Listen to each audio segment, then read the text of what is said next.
Les amis, comme promis sur les réseaux, on se fait une belle foire aux questions, une FAQ qu'on a l'habitude de faire, surtout dans Clutch tous les vendredis avec Rémi et avec Thomas Larokis. À 17h, vous pouvez nous retrouver en cette fin de semaine.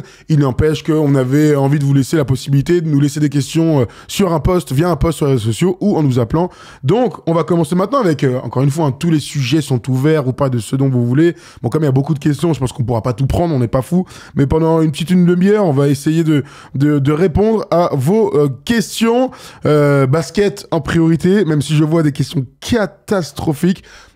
On ne parle pas... On peut s'autoriser une question catastrophique. Si tu veux. On parlera pas de Jokic et de SGA, on se le garde pour le First Day Show. Donc si tu regardes en replay, hop, tu vas jeudi dernier pour regarder ça. Alors je te pose une question sur Tatum, Jason Tatum, puisqu'on sort du match aussi, tu sais, face aux Lakers, où les Celtics ont été très bons. C'est Max qui nous dit ça. Est-ce que Tatum a le potentiel de gagner un MVP, sachant le collectif des Celtics? Est-ce que tu imagines encore Jason Tatum, qui est encore jeune, gagner un MVP un jour?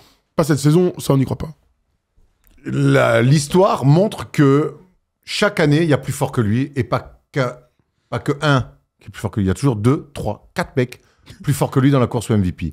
Ça, c'est une réalité. Donc du coup, ce qu'on peut se dire, c'est que Jason Tatum est un magnifique joueur, le leader technique de l'équipe championne en titre, l'incarnant du projet depuis maintenant 5, 6 ans, 7 ans, qui les a amenés jusqu'à un titre.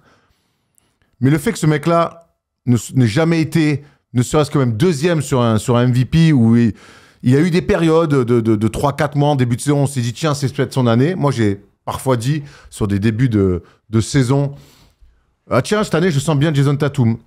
Je ne sais pas s'il a cette trempe en lui. Je sais pas s'il a ce... C'est son niveau ou c'est son image? Parce que là, il met 40 points contre les Lakers dans le match ultra attendu et tout. Il est détruit. Tu vois ce que je veux dire? C'est terrible. De toute façon, parler de Jason Tatum, c'est très compliqué.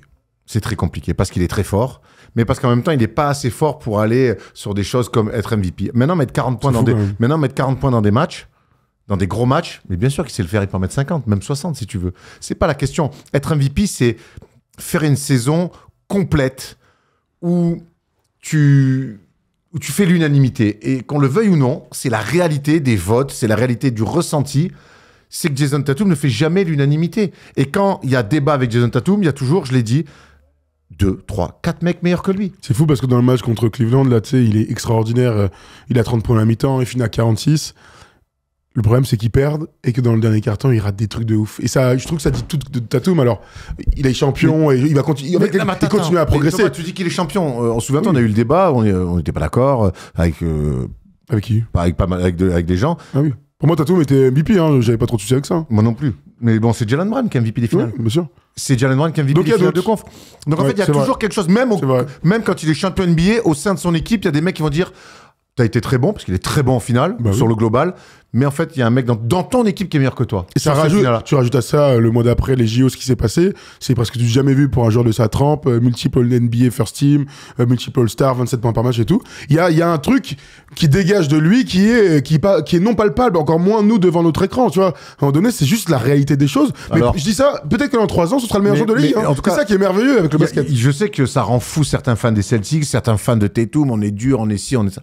Mais la réalité des faits, parce que ça fait pas 2 ans qu'il est dans la ligue, ça fait pas 3 ans, c'est qu'il y a toujours... Ça fait 8 ans qu'il joue avec Brown, c'est fou. Il y a toujours des mecs qui sont devant lui à un moment donné. Qui lui passent devant. Là, par exemple, lui, là. Shai Gilgeous-Alexander, donc, qui vient d'être élu joueur de la semaine. Trae Young à l'Est et Shai Gilgeous-Alexander. Les stats sur la semaine, il a 40 points, quoi, de moyenne. Non, mais là, c'est ça qui est relou. Pour moi, il sera même pas dans le top 4 du MVP. Ah, tu mets qui devant lui alors? Giannis, LeBron, Jokic et Shai, bien sûr. Il sera peut-être 4, non? Ouais, peut-être 4. Mais bon, ça fait 3 mecs devant lui. Ouais, c'est sûr. Il y a toujours un truc avec Tatum. Mais en fait, faut s'en remettre, faut dire, c'est pas grave. Parce que mine de rien, ce qu'il fait pour cette équipe des Celtics, c'est parfait. Il les a amenés au titre. Il va certainement encore avoir un shot pour les amener au titre cette saison. Et encore, il pourrait gagner 3, 4, 5 fois avec les Celtics. Donc, son histoire, il va se l'écrire à sa manière, mais c'est vrai qu'on a l'impression qu'il y a toujours un truc pour que dans des récompenses individuelles où qui lui glisse entre les doigts, où il n'a pas les épaules, il n'a pas le charisme, en tout cas, il y a toujours un truc.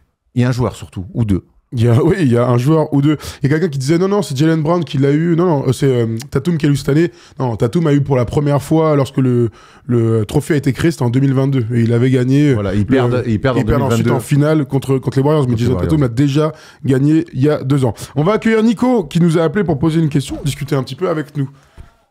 Qu'est-ce qui se passe? Ah, mais tu vois, c'est ça le problème de cette régie-là. Je dis, on va prendre Nico, je viens de recevoir un texto, prends-le. Et puis derrière, t'as entendu le cri qu'il a poussé? Pas rassurant. Quand ta régie crie aussi fort, c'est absolument pas rassurant, c'est pas grave. Je vais me débrouiller encore parce que vraiment, mes gars. Allez, il est là finalement. Eh ben. Salut Nico, est-ce que ça va? Salut les gars. Tu vas bien? Ouais. Ça va Nico? Ça va et vous? Ouais, tranquille. On est pas mal. Tranquille. Alors dis-nous tout. Qu'est-ce que tu nous racontes quoi? Moi, j'avais une question sur les Warriors, du coup, après ce petit temps d'adaptation. Sur l'arrivée de Jimmy Butler, quand ils sont arrivés, ils étaient quasiment pas en play-off, ils étaient même pas en play-in. Du coup, là, vu leur dernière perf, est-ce que vous pensez que c'est une équipe qui peut redevenir chiante à jouer avec le jeu classique des Warriors, avec le small ball, avec la connexion entre Draymond Green, Jimmy Butler et Stephen Curry? Est-ce que vous pensez que ça peut redevenir une équipe un peu poil à gratter sur ces playoffs à l'Ouest? Bon, te dire oui, ça serait pas non plus prendre la plus grande tech du monde. Hein. Aujourd'hui, c'est une équipe qui a une expérience incroyable autour de Steph Curry et de Draymond Green. Tu rajoutes Jimmy Butler, on n'a qu'à tous regarder les matchs et voir les résultats et la remontée au classement des Warriors. On voit bien que pas beaucoup d'équipes vont vouloir jouer les Warriors au premier tour. Maintenant, jusqu'où peuvent-ils aller? Elle est là, la question pour la gratter, pour le coup. Donc moi, je pense que les Warriors ont reconnecté avec Jimmy Butler, qui a apporté ce qu'il sait parfaitement faire à chaque fois. Au-delà de l'aspect basket, c'est de l'envie, de l'ambition. J'ai l'impression que cette équipe, elle avait besoin de ça, ce qui peut paraître fou avec le vécu qu'ils ont.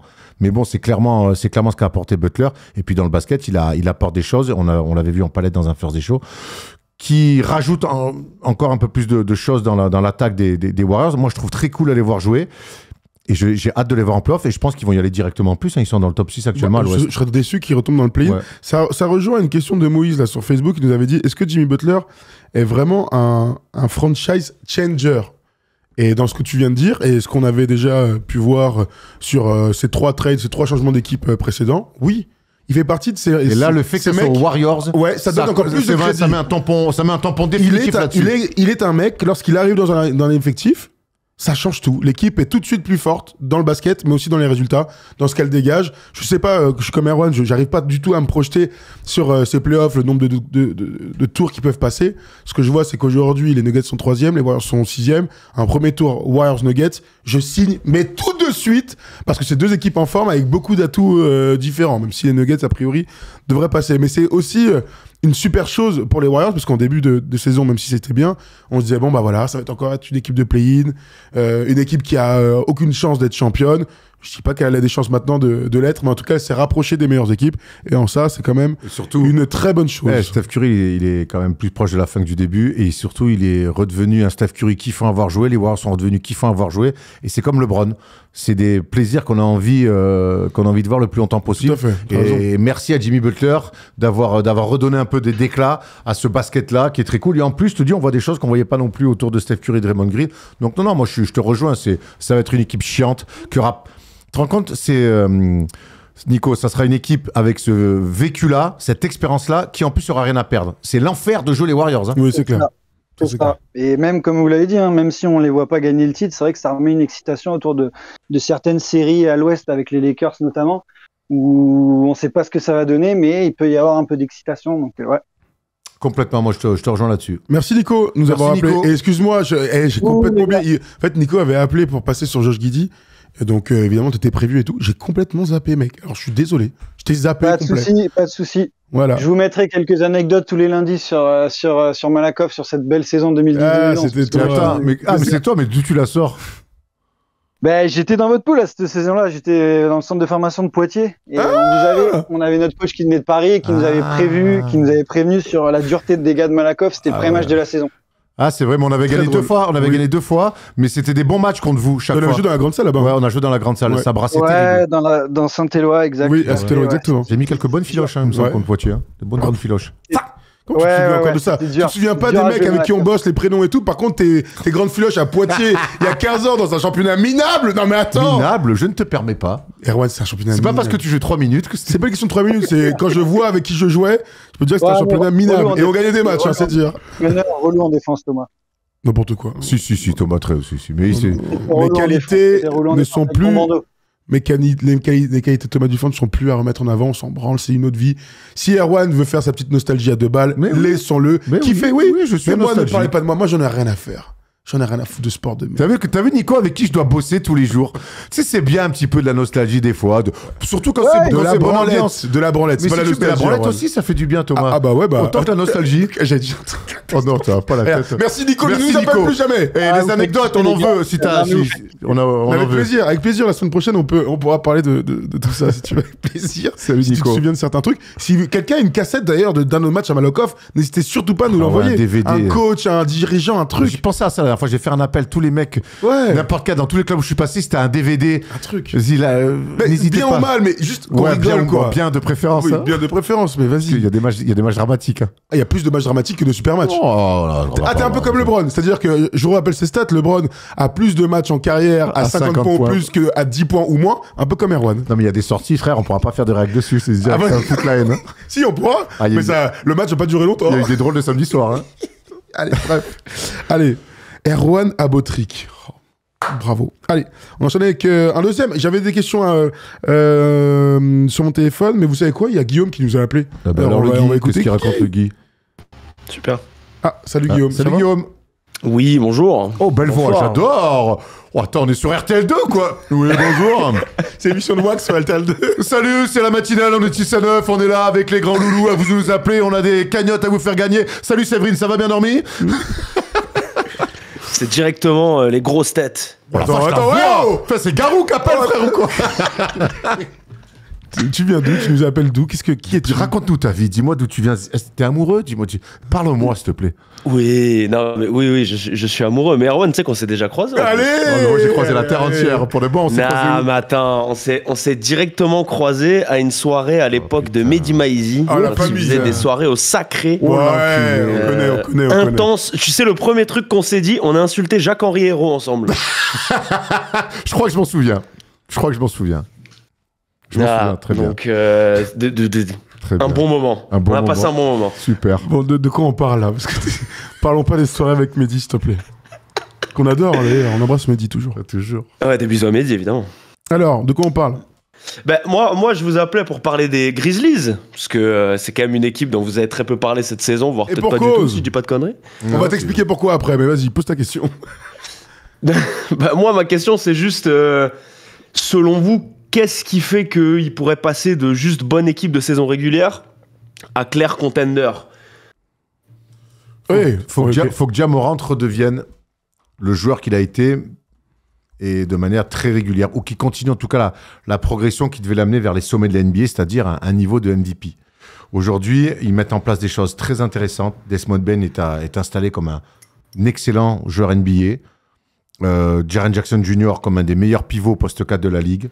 Il y a une philosophie qui est faite autour de Coach Jenkins et de Thioma Cizalo qui a amené une nouvelle façon de jouer à NBA qui se rapproche évidemment de ce qu'on pouvait voir au Paris Basketball la saison dernière et qu'on voit encore un petit peu cette année, même beaucoup. Pour moi, le chaînon manquant, parce qu'ils ont de la profondeur, c'est une équipe aussi qui arrive à faire des inventions de joueurs depuis 2-3 ans. Et pas qu'un peu, cause, parce qu'il y a avec tous les blessés.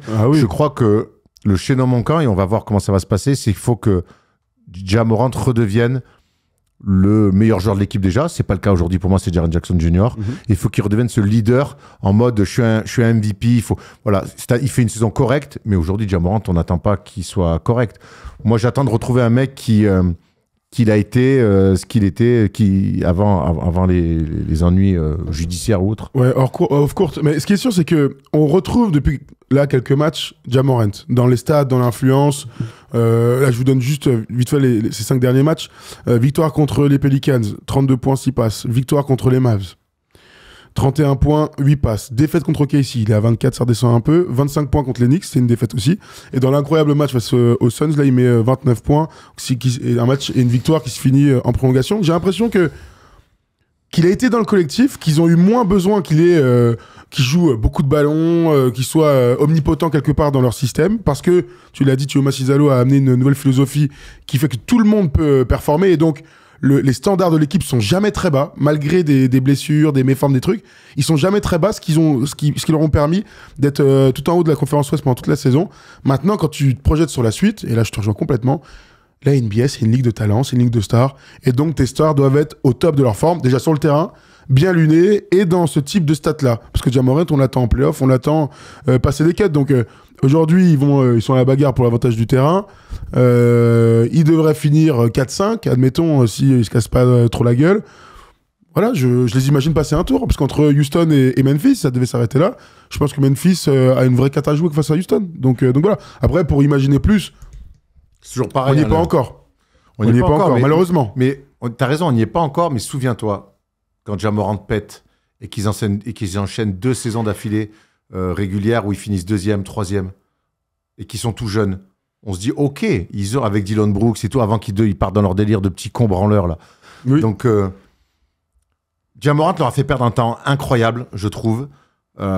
Écoute, ça semble rentrer dans l'ordre, en tout cas pour ce qui est du off-court, mais il doit redevenir un joueur qui est dans de type MVP pour que cette équipe-là franchisse le cap d'aller en finale de conf ou peut-être plus. Et on n'oublie pas qu'il a été blessé l'année dernière, parce que c'est vrai qu'on pense toujours à ces problèmes qui ont déréglé beaucoup de choses, mais il a été aussi pété, il est revenu, il était super fort. Mais t'as raison, il revient, c'est un mélange de tout. Il est revenu hein. dans le bon état d'esprit, il y a pas d'histoire, il marche un peu sur des œufs, il essaye un peu d'impliquer tout le monde, mais au bout d'un moment, il n'y a pas une équipe qui va en finale de conf s'il n'y a pas une superstar bien établie. J'adore Jaren Jackson Jr., mais intrinsèquement, le meilleur joueur de cette équipe, c'est Ja Morant. C'est pas ce qu'on voit pour l'instant, pas assez.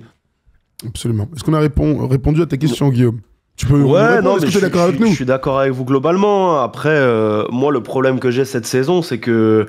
Alors, je suis un supporter des Grizzlies depuis très longtemps, pas choisi la facilité.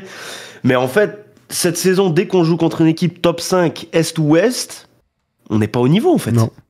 Parce que tu es à ta place. Tu es à ta deuxième pendant longtemps, et en fait, tu n'y arrives pas, quoi. T'es à ta place. Tu vois, on en parlait pour les Knicks jeudi dernier. Ils sont à leur place. Ben, peut-être que les Grizzlies, c'est aussi ça. Ils sont aujourd'hui à cette place de 3e chapeau. Si on fait des écarts et tout, 3e chapeau, qualifié en playoff, continuer à progresser. Il leur manque peut-être du talent. Il leur manque... voilà, il y a une question à laquelle on n'a pas encore la solution pour réimaginer Memphis aller en finale de conférence dans cette conférence Ouest qui est ultra dense.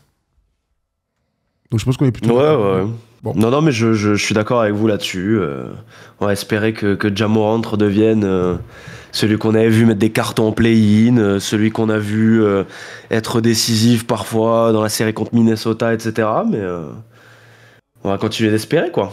Bah écoute, je tenais à te dire pourquoi est-ce que on n'a pas encore parlé des Grizzlies, parce qu'en fait on aimerait bien faire un double header. En gros, faire une libre antenne le lundi où on parle des Grizzlies un peu de fond en comble, et puis le jeudi on fait une palette sur ce style de jeu fait de beaucoup de 1 contre 1, de lecture de jeu avec moins de pick and roll. C'est un style amené par Thiago Massidalo, et Erwan le disait, donc fallait un petit peu de temps pour en parler. Et en fait, 1 semaine, 2 semaines, ça fait 8 semaines qu'on s'est dit ça. Hein. Ça fait depuis Noël qu'on dit qu'on doit le faire. Et l'actu de la NBA, l'enchaînement des lundis, a fait qu'on n'a pas pu aller à fond sur ce topic. Je pense quand même qu'on va devoir le faire avec grand plaisir. Merci Guillaume. Merci Guillaume. Allez, merci les gars. À bientôt en soirée, gros. Hein. Bah à bientôt. Hein. À bientôt, bah oui. Si vous nous croisez, ciao. Si vous nous croisez en soirée, n'hésitez surtout pas. On est toujours... content de vous parler, même en after. Et si vous nous croisez en scooter, c'est pas la peine de mettre des messages dans le chat. Hein. Merci, catastrophique le message. Merci pour la vie privée, le respect de la vie privée, la comédie, ça va rien du tout, frérot. Il a dit, pas bravo. Il a parlé de la couleur de casque, c'est-à-dire que ça pouvait être que toi. Hein. Ah bah oui, mais la couleur. J'en ai acheté un autre d'ailleurs. Ah bah c'était incognito, Erwan. Alors, et il y avait rien à voir avec une garçonnière, c'est quelque chose de tout à fait officiel. Donc s'il te plaît, arrête de dire n'importe quoi et respecte un peu la vie privée, frérot. Allez, on t'aime quand même. Tom, on a quelqu'un d'autre? Très bien. Alors j'ai vu pas mal de questions sur Kevin Durant. On va se garder bien sûr des longs sujets sur Kevin Durant, mais dans le même temps, j'ai vu ce tweet passer là. Les Suns chercheraient 3 premiers tours de draft et un jeune joueur pour trade Kevin Durant lors de cette future off-season. Ça nous amène à cette question à même 1 million d'euros. Où est-ce que tu as envie de voir Kevin Durant? Et vous nous dites dans le chat, on se refera je pense plus longuement, mais là vas-y. Qu'est-ce qu'il y a, tu me regardes comme ça? T'as une idée? Il a une idée. Tu veux le voir où? Brooklyn Nets. Pas loin. Oh, n'importe quoi. Je m'en bats les couilles, gros. Qui viennent au Knicks, j'en ai marre, là, c'est bon. Eh, gros, viens. Alors, oui, alors j'ai obligé de vous préciser, mais c'est une émission de fans. C'est-à-dire qu'on retombe toujours sur les Knicks, même quand ils n'ont rien à voir dans le sujet. Putain, mais tu t'entends avec tes Mais Lakers, quand, où 3 tours de draft. Est-ce que t'as un peu de recul Alors, sur Erwan, toi-même alors, est-ce que toi, t'as un peu de Non, recul sur ce que je viens de te dire? non, Ils mais veulent 3 oui, tours de 3 draft, un tours jeu de draft. playoff. Il y a et un jeune joueur. T'as 0 tour de draft, Erwan. Mais bon, pour ça, faut bosser. Alors, une autre équipe plus crédible. Bref. Non, mais le truc de KD, Il m'a c'est dit les Knicks se fout là. Il m'a dit les Knicks. Non, mais c'est un step-up incroyable. Oui, mais bah, merci. Non, mais non, ça, on n'y croit pas. Mais moi, KD, aujourd'hui, je veux le voir dans une équipe qui joue le titre ou rien. Moi, le voir à Phoenix comme ça, dans des bourbiers, ça me fait trop chier. Aujourd'hui, il va jouer longtemps. Il est encore trop fort. N'en déplaise à Skip Bayless. Mec, vas-y, je veux que ce mec-là, il soit à minima chaque fois dans des demi à les finales de conf. Putain, moi, là, donc, je sais pas. C'est une bonne question. Est-ce qu'il peut, je sais pas, 3 tours de draft qui peut offrir ça et arriver dans un projet... Dans un projet qui veut jouer la gagne. Il n'y en a pas beaucoup. Il y a pas mal de... Portland. Il y a pas mal de noms qui sont cités. Alors, il y a certains parlent des Spurs, on parle de Chicago aussi. Ce serait très étonnant parce que pour remplir quand même un petit peu de hype pour Kevin Durant, ce serait étonnant. On nous parle aussi d'Orlando. On nous parle aussi des Spurs. Les Spurs qui vont encore pouvoir faire des coups parce qu'ils ont de l'oseille et tout ça. Donc, les Spurs, c'est excitant. Alors, on va encore se faire taxer de pro Victor, mais moi, De'Aaron Fox, Kevin Durant, Victor Wembanyama, j'achète. Hein. Est-ce que j'achète tous les jours. Là, je vois des commentaires qui parlent d'OKC. OKC, hier, a célébré le énième retour de Westbrook avec une communion et tout. Vérité. Est-ce que tu es... Pour KD, est-ce que tu es prêt à péter ton effectif si tu es OKC? Mais non, surtout pas. Je te pose la question. Mais surtout pas. Là, ils ont une fenêtre... Si tu fais sortir au deuxième tour. Mais même pas, ils ont une fenêtre de 5-6 ans, tu peux pas mettre le feu. T'as mis tellement de temps à construire ça, tu peux pas mettre le feu à la baraque parce que tu fais un contre-coup de playoff. Les Seattle Supersonics, ils se font sortir au premier tour alors qu'ils sont premiers à l'ouest par Denver. Ils chient dans leur froc 2-3 ans d'affilée en playoff avant d'arriver enfin en finale face aux Bulls et leur 72-10. Non, évidemment que non, ok, si, pas une seconde. Moi, j'aime bien l'idée des Spurs. J'aime vraiment bien l'idée des Spurs. Ça t'excite plus que complètement. Parce que moi, je me dis toujours, tu vois, admettons que tu sois Sam Presti, qu'on te fasse l'offre. Les tours de draft, tu les as, et pas qu'un peu. Et une jeune star, on peut discuter de certains mecs. Admettons que tu gardes, en fait, toutes tes forces vives. Donc, bon, bah, j'en parle même pas, mais admettons que tu gardes... tout ça. Non, mais admettons que tu gardes... Lou Dort, que tu prennes... Jason Williams. Jalen Hartenstein, Chet Holmgren. Est-ce que tu te poses pas la question de le faire? C'est toujours pareil. Tu gagnes tellement de temps en amenant KD que... C'est une question que tu dois te poser, en tout cas. Moi, je pense. Et la place que je pense que ça va quand même créer un déséquilibre dans cet effectif-là, même si tu gardes tout le monde. Il y aura pas la place pour tout le monde. KD, c'est 15-20 tirs par match, c'est donnez-moi la balle dans les moments chauds. KD, c'est pas rien à gérer. Mais t'es directement plus fort aussi. Ouais, mais ça marche. Ah oui, tu prends un risque. Bien sûr, c'est hypothétique ce qu'on est en train de dire, mais si KD doit bouger, et il bougera, c'est une question qu'on peut se poser. Moi, je suis sûr par contre qu'il va bouger cet été, ça c'est une certitude. Mais je l'imagine pas du tout au OKC. En fait, mais même pour les Spurs, en fait, je crois qu'on a envie qu'il arrive dans un projet qui est déjà avancé, même voir un gros marché, où tout de suite il apporterait, parce qu'il n'y a pas... Donc c'est des équipes comme les Clippers, c'est des équipes comme ça, des équipes qui sont déjà assez fortes dans des gros marchés et tout. En fait, les Suns, c'était parfait, sauf s'ils ont fait n'importe quoi avec Bradley Beal. N'importe quoi. Mais normalement, ça aurait dû être... On nous parle de Minnesota aussi. Très improbable d'imaginer KD à Minnesota. Il est très improbable. Il est très pote avec Anthony Edwards. Absolument. Mais de là à aller vivre à Minneapolis, c'est toujours... les mecs, il sort de grandes villes, il est à Phoenix où il fait chaud, tu vas à Minneapolis, tu me diras, lui, il s'en fiche. On nous parle de Miami. Miami, par contre... Tu déboules à Miami, c'est lourd. Ouais, mais Miami, tu gagnes pas tout de suite. Tu progresses énormément dans cette conférence Est. Bon, écoute, ça ne t'emballe pas. Ils ont 3 tours de draft, Miami? Je sais pas ce qu'ils ont en tour de draft. Aucune idée. Parce que tu m'insultes sur New York, mais Miami... Ah, mais New York, ils ont 0 tour de draft. Ça, tu le sais quand même. Je sais. Miami, je pense qu'ils ont encore les tours de draft. Ils ont pas fait de trade. Je peux me faire un kiff un peu ou pas? On n'est pas là pour... On n'a pas créé First Team pour rêver un peu? Alors, Michael Bridges et Carl Anthony Towns, ils sont venus comment? En brouette ou quoi? J'ai pas vu de trade comme ça depuis longtemps pour nos amis. Parce qu'Andrew Wiggins... T'es arrivé pour pas grand chose. Bref. Encore, est-ce qu'on a une petite dernière question, cher Tom? Ok, merci Tom de ton aide. En tout cas, alors attends, tac, je retourne sur les différents postes. Vous pouvez poser une dernière question. On nous a beaucoup parlé de Court of Gold et des derniers épisodes. Je voulais avoir ton avis rapide, la série Netflix sur les Jeux Olympiques. On n'en a pas du tout parlé. Enfin, en tout cas, toi, t'en as pas parlé. Vite fait dans le First Day Show. Qu'est-ce qu'on a pensé finalement de Court of Gold? J'ai trouvé bien. Je me suis laissé porter agréablement parce que les images sont belles. Parce qu'il y a des insides où tu apprends des choses. Moi, dès qu'on est au cœur des vestiaires, c'est ça qui me plaît énormément. Même quand tu vis dans l'intimité des groupes, quoi. Donc ça, c'est ce qui me fascine toujours. Après, je trouve qu'il y a un peu de remplissage par moment, mais ça fait partie du deal. Et peut-être que je suis plus public aussi à 42 piges, qui est encore impressionné par ça. Tant des documentaires, j'en ai vu. J'en retire pas mal de choses. Je trouve que les ricains qui témoignent... qu'ils ont vraiment eu chaud en demi-finale et en finale un petit peu aussi. Je trouve ça intéressant. Je trouvais KD très bon, très attachant. Quand il a les larmes aux yeux, là, c'est un sacré moment. Ça, c'est vraiment, je trouvais très bon. Je trouvais Nico Batum excellent. Oui. Vraiment, j'ai trouvé Nico excellent. Surprenant même, je lui dirais d'ailleurs, mais surprenant. Il m'a transmis beaucoup de choses, beaucoup d'émotions. Entre le moment, la mi-temps, qui est un moment exceptionnel. Alors en tant que Français, c'est encore pire, mais le moment, en tant que fan de basket, il est exceptionnel d'après moi, la mi-temps de France-Allemagne en poule. Et puis ensuite, quand il parle de Steph, plus tard dans le documentaire, j'avoue que... mais tout le long, toutes ces prises de parole tout au long sont bien. Je trouve que les Serbes, je l'ai déjà dit en off à plusieurs personnes, je trouve que les Serbes, c'est trop intéressant à voir. On parle souvent de la culture serbe, du basket, tout ça, c'est très bien. Moi, ce que je vois là-dedans, c'est qu'en fait, ces mecs-là, ils sont pas dans le... Ils sont pas show-off. Ils sont pas show-off d'une part, mais ils sont pas dans le mimétisme des ricains. Nous, les Français, on peut dire ce qu'on veut. Nous, les premiers, on l'a été en tant que jeunes. On est dans le mimétisme des ricains. Les Canadiens, je t'en parle même pas. La différence, c'est que nous, on a la télé aussi. Les Allemands le sont un peu aussi. Les Serbes, je vois pas un mec qui se prend pour un quinri.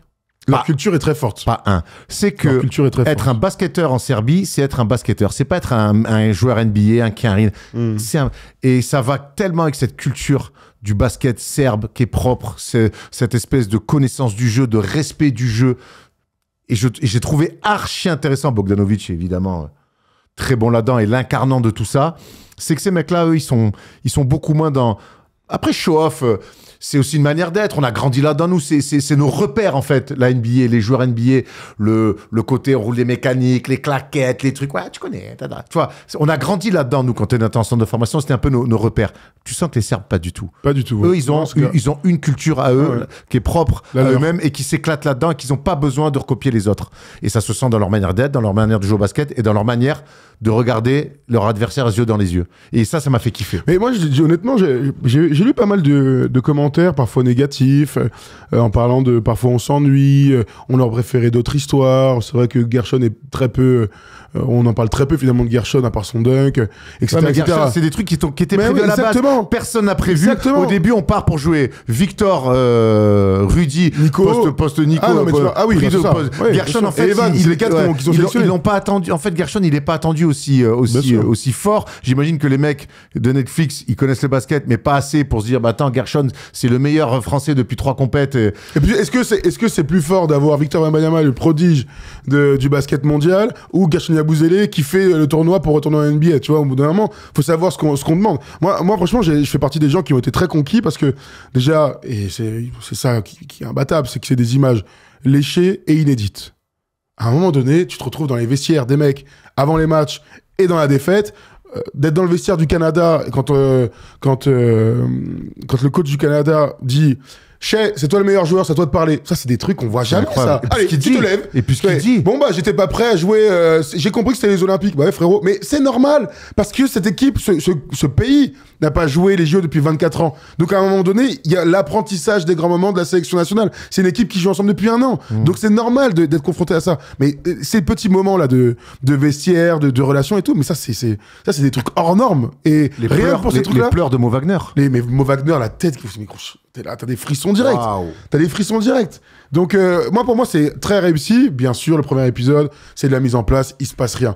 Et le finish sur Steph Curry, je sais que ça a ravivé tous les Français qui étaient frustrés par ce moment-là. On a beaucoup parlé autour de nous. Moi, Night, j'ai trouvé ça exceptionnel parce que je connais la valeur de ce moment-là dans l'histoire, de ce qu'on a déjà vécu et tout, donc je l'ai pris comme ça, moins en mode il nous charrie et tout. Ah, mon frère, il le cherche encore, hein. Exactement. Et donc de revivre ça, je sais qu'il y en a certains qui étaient frustrés, mais c'était un moment d'histoire. Donc heureusement qu'on en a fait des tonnes sur cet instant qui est extraordinaire. Donc non, moi j'ai trouvé ça très très bien. J'aurais même préféré que ça dure encore plus longtemps. Il y a plein d'autres trucs qu'ils auraient peut-être raconté, mais j'ai trouvé ça, franchement, c'est réussi. J'ai préféré ça à Drive to Survive, parce que Drive to Survive, la première était incroyable, mais le fait que ça se passe sur une saison entière, donc sur 9 mois, au bout d'un moment, tu tires des trucs, t'es obligé de romancer. Là, c'est sur 3 semaines. Et puis notre sport... ouais, mais il y a la semaine d'avant. Tu les vois un peu avant, tu vois. Mais bon, admettons 2 semaines de compétition.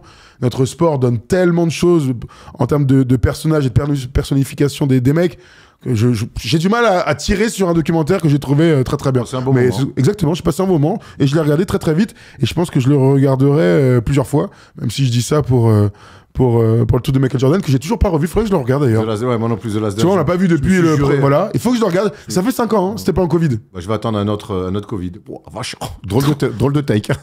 Bon, n'importe quoi. Bref, voilà pour cette petite FAQ. On en refera si ça vous a plu. Vous nous dites hein, dans les commentaires sur YouTube si vous êtes en replay. Et puis voilà, on a parlé un petit peu de basket. On a pris presque aucune question sur d'autres sujets, mais on le fera avec plaisir si vous voulez dans 2 ou 3 semaines dans la FAQ. Et puis je rappelle, hein, tous les vendredis soirs, il y a FAQ dans Clutch avec Rémi Réverchon, Thomas Larokis et Polo aussi. Toute l'équipe de Clutch qui est réunie ensemble.